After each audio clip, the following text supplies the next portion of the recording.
Hey, so this is Lily. I am one of the many admins of the Anarchist Beauties page, although admittedly I don't post very often. I'm also known as Miranda, but that is a lesser, well, I guess it depends on who you ask. It depends on who's actually seen the show, which I'll talk about in a minute.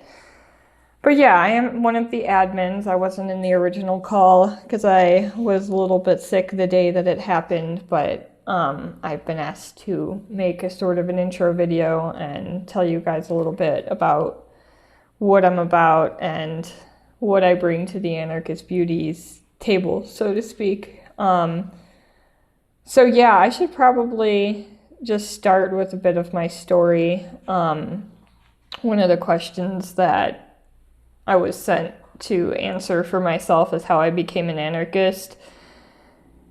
And as time goes on, I start to realize that there isn't like a clear line where that happened, especially as I reconnect with people from my old life, and not a single one of them is surprised at the life path that I took. But I was kind of just bred this way. My parents were both pretty freedom-minded, pretty not interested in dealing with things like taxes or police or the government in general. Like taxation as theft was part of my childhood, not necessarily a concept I came by, But I guess when I started calling myself an anarchist was within college, which was when I kind of started to realize that there was a community and it was growing, and that was part of the Ron Paul movement and part of the Libertarian Party in general. And they say there's 6 months of reading between calling yourself a libertarian and becoming an anarchist. And for me, that was, an overestimate of time. It was just a few months from when I really started to dive into these concepts and when I found specifically Konkin and his agorist ideas. But basically I just kind of, while I was in college in a very liberal area, I just kind of dived face first into agorism because I realized that I just didn't learn the way that college was set up to make me learn. I'm not meant to do just one thing. I'm not meant to care about just one thing. And I mean, that's a little bit of the ADHD talking, but that's kind of where I'm at with it.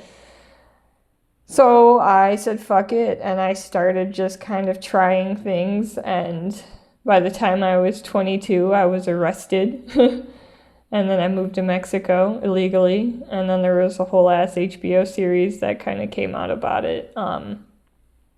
Check out The Anarchists if you haven't already. I'm actually in the process of rewatching it, because my perspective on life in general has changed quite a bit since that series came out last summer, and it's kind of interesting to some people have journals to look back on their previous lives and trauma. Well, I have an HBO series, and it's not just about me, but it does tell my entire life story up to basically 2020 in it, which is something unique, I realize. But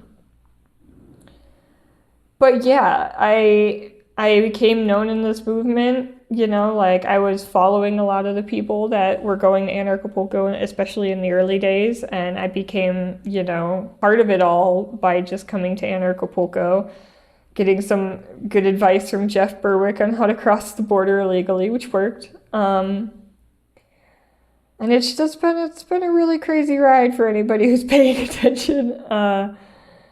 Now, mostly what I do is I just kind of live a peaceful, digital nomad that kind of stays in one place because it's a little risky and expensive to travel for me specifically. And I just kind of hustle and do the agorist thing, and I work for Anarcho-Pulco now, and I work for quite a few different freelance, options and things like that. And I have a crochet business, which is currently on hold, but I mean, I'm getting it back to normal, and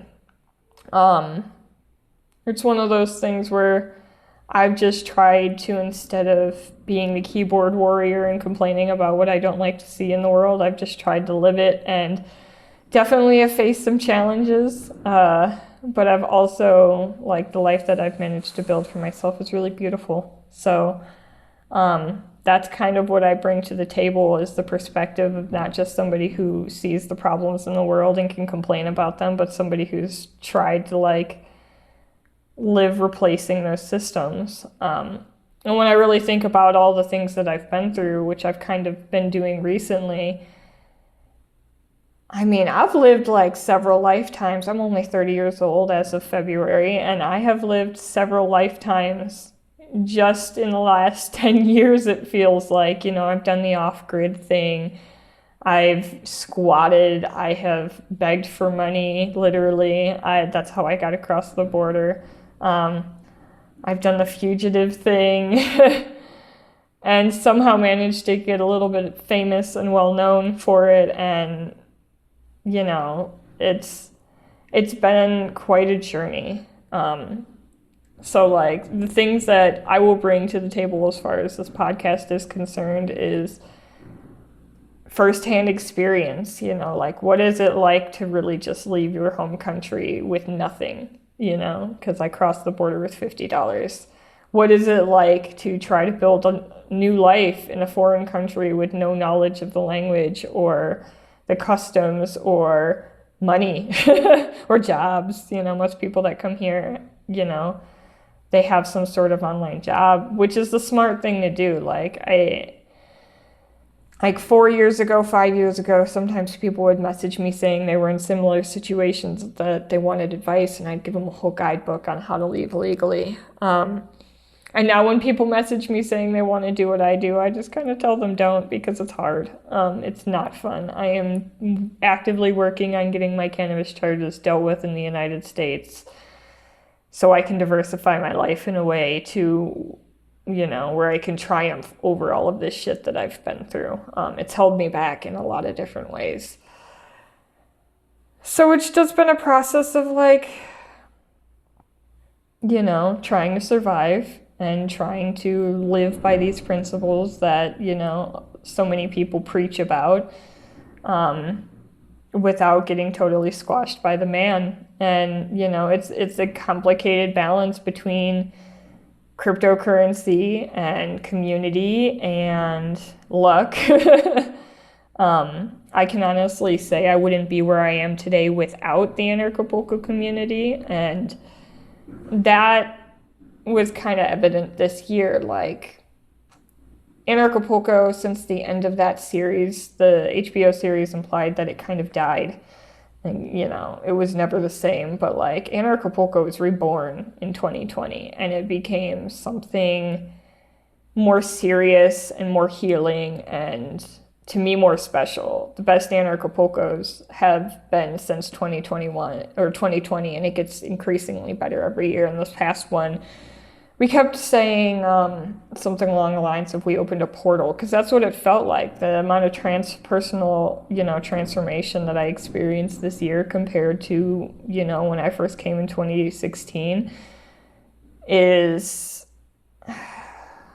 kind of indescribable.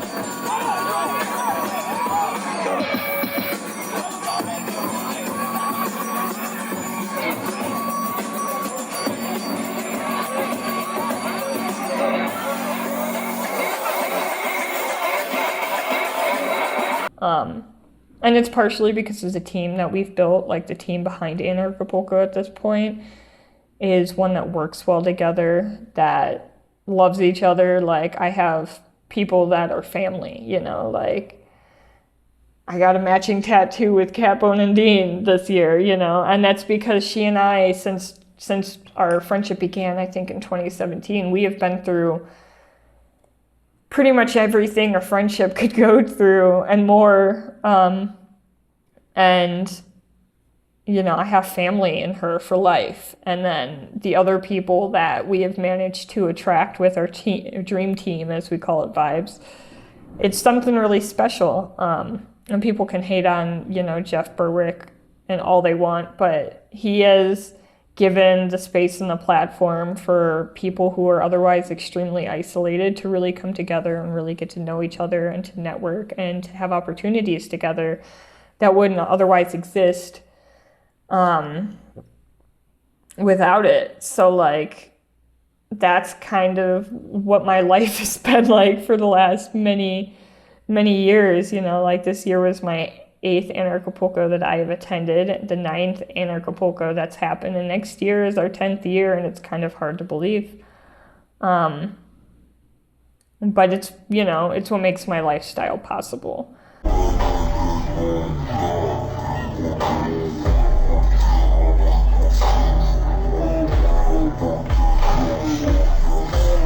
But really, like,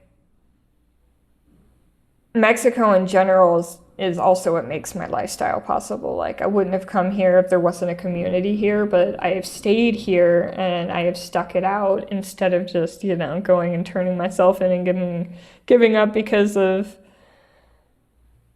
the people that exist here, and the people that I have managed to build a community with. And yeah, the country's not perfect, and yeah, things kind of went further in COVID than I would have liked them to go, but like, the people in general, for the most part, are very good, and they have good hearts, and they really know how to love each other, and that to me is super inspiring. So I think my life really wouldn't, yes, I've made a lot of mistakes, but I think that my life really wouldn't be the same had I not pursued this lifestyle that I have been living here in Mexico, here as part of Anarcho, here as an anarchist in general. I think nothing good in life comes without taking risks, and I am here to share my story and help other people learn from would have been some pretty big fuck ups. But I think, especially since the series and the millions of people who have seen that, I think I have inspired a lot of people to just at least think about how to take control of their own lives. And if there's one thing that I've learned being involved in this community, it's that the people that have the biggest impact are actually the ones out there doing it and sharing it and seeing what happens, often making big mistakes. And I think that the world just kind of needs more of that sort of influence. And then finally, like, the people also having the biggest impact are the ones that are taking responsibility for their shortcomings, their weaknesses, their fuck-ups, their traumas. And for me, the one thing I think that the series really missed, while it showed me physically, improved, it didn't cover what I call the real glow up, which was from 2021 till now, where I really started to find my personal freedom, my ability to thrive instead of just surviving. And that's come through several places. It's come through my community, because by the time the murder happened in 2019, which, watch the series if you don't know what I'm talking about, I was pretty disillusioned with the movement. I was pretty disappointed with the people I had encountered. Like, a lot of the people I used to follow, kind of revealed themselves to be sad, depressed, angry people that just kind of yell into the void without doing much. And I was pretty disillusioned, and by the time everything went down, I was like, community? What fucking community? It's a fucking mess. But I've been shown in the last several years that, community is kind of everything. And community can exist in many forms, as I've learned, especially these last 2 years. Anybody that follows me on social media knows that I have become a bit of a circus freak, specifically in like aerial dance stuff. And I bring that up because, you don't have to be part of the anarchist community to find community in this world. And that's something that I've learned being involved with that, because the place that I train, I will keep the name somewhat private, although anybody who's really looking can figure it out. It's a family. It's, there's my teacher, who is, I joke and say he's my spirit animal, but yeah, he is somebody who's become like a brother to me. And he's the brother that pushes me to do better. You know, he's not afraid to tell me, you know, I think you can do better at this, and I think you need to work harder. But he's also there, like, when things get tough, he's all, you know, there to be like, I'm here for you and you're not alone. And that sort of thing is huge in this world, and it's something that the majority of people lack. We end up getting so separated by all sorts of things, whatever it may be, whatever division tactic it may be, whether it's, you know, hating on trans issues. And the funny thing is, the majority of things that divide us are actually stuff that doesn't matter. Like, it doesn't hurt people because some guy is trans and representing some brand that people buy a lot of, you know, like that's not gonna, you know, he's not hurting anybody, or she's not hurting anybody, whatever you want to call it. What really hurts us is when we allow ourselves to divide and splinter off and set these strong boundaries based off of these sorts of events that are initiated by the powers that be. And keep us from building community. And my focus really in the last 3 years especially has been like how to transcend that and fucking do it anyway, you know? And I have that with the Anarcho community, which, yeah, lots of like-minded people. And then I also have that with my circus community, which the thing that's beautiful about that is, like, I think I'm the token anarchist, you know? I'm the one that sometimes, as a joke, when my teacher stretches me too far and tells me not to scream, I'll yell at him to, you know, don't tell me what to do. And then there are people in that group that are, you know, incredibly statist, you know, several who have gotten the vaccine, whatever. But we can still find common ground in things that we are passionate about, and we can still love and respect each other despite that. And I think that the more that we divide ourselves, the harder everything is going to become. And the more that we attack people for the choices that they make, the less they're going to listen to us, which is what we have seen through all of this last 3 years of the COVID craziness. So yeah, my whole point is to bring people together and to show people that you can live whatever life you want to. It just takes having the balls to do it. And when things get tough, there's really no point to giving up, you know. I probably have had a few dozen people message me and say that they're still here, that they didn't unalive themselves because they saw my story and went, hey, if she's still fighting and thriving, I mean, anybody can, and it's the truth. So yeah, that's kind of my shtick and what to expect from me, and the information that I will be bringing to the table is primarily experience-based, not necessarily, oh, well, this author had this to say about how we would replace police with something more private, or this is what this author had to say on how we could do community better. This is all information that I have from personal experience. Look at these guys' costumes. They're like, what is apocalypso? I want the best dressed people up here on the ground. Who put some effort into their costume? Get here. Lily in leotard. Okay, come on, strike your stuff, best dressed. Get to the front, come on. Yes! Okay, we are auctioning this at the end of the week. We want this to go for a big price, and 50% of it goes to the orphanage, the rest goes to running this sick event.